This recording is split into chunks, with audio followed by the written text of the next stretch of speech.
சொல்லுப்பா. சார், இந்த வேலையில சேர்ந்ததுக்குன்னு ஒரே ஒரு அட்வான்டேஜ் கூட கிடையாதா சார்? என்னப்பா இப்படி சொல்லிட்ட?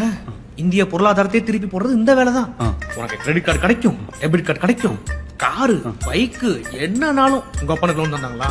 இல்ல சார். ஆனா உனக்கு தருவான், போன் பண்ணி தருவான். என்ன வேணா கேளு. டிண்டர்ல ரைட் ஸ்வைப், ஃபேஸ்புக்ல ரிக்வெஸ்ட், மேட்ரிமோனியல் சைட்ல உனக்கு மட்டும் தனி மார்க்கெட்டே இருக்கும். ஆனா இந்த லோனு கார் வாங்கினதெல்லாம் நான் தான் லோன் கட்டணும். பின்ன நானா கட்டுவேன்? நீ தான் ஏன் கட்டணும்? அப்படியே அந்த மேரேஜ் உள்ள சேர்த்து கட்டிட்டேன்னு வச்சுக்கோ, வாழ்க்கை செட்டில்யா உனக்கு. சார், நீங்க சொல்றதெல்லாம் பார்த்தா என்ன எங்கேயோ சிக்க விடுற மாதிரி இது. நான் ஒரு வேலை இந்த வேலையில இருந்து எஸ் நான் என்ன பண்ணுங்க சார்? செம்ம தெளிவுல இவரு. யோ, கால்ல போட்டு 29 சைனு, அதான் உன் தலையெழுத்து. இதோ தொங்குது பாரு, இதான் உன் தாலி. எப்போ கூப்பிட்டாலும் வேலைக்கு வரணும், புரியுதா? அப்படியே நீ உஷாராயி வெளியே போகணும்னு நினைச்சியோ, போன் பண்ணி பிளாக் லிஸ்ட் பண்ணிடுவோம். அதுக்கப்புறம் வீட்டுல உட்கார வேண்டியதான். சார், எனக்கு நினைச்சாலே கொஞ்சம் பயமா இருக்கு சார். ஆட ஒண்ணுமே இல்ல, ஜஸ்ட் 5 இயர்ஸ். கண்ணை மூடி திறக்கறக்குள்ளேயே அமெரிக்கா போடுறேன் சார்.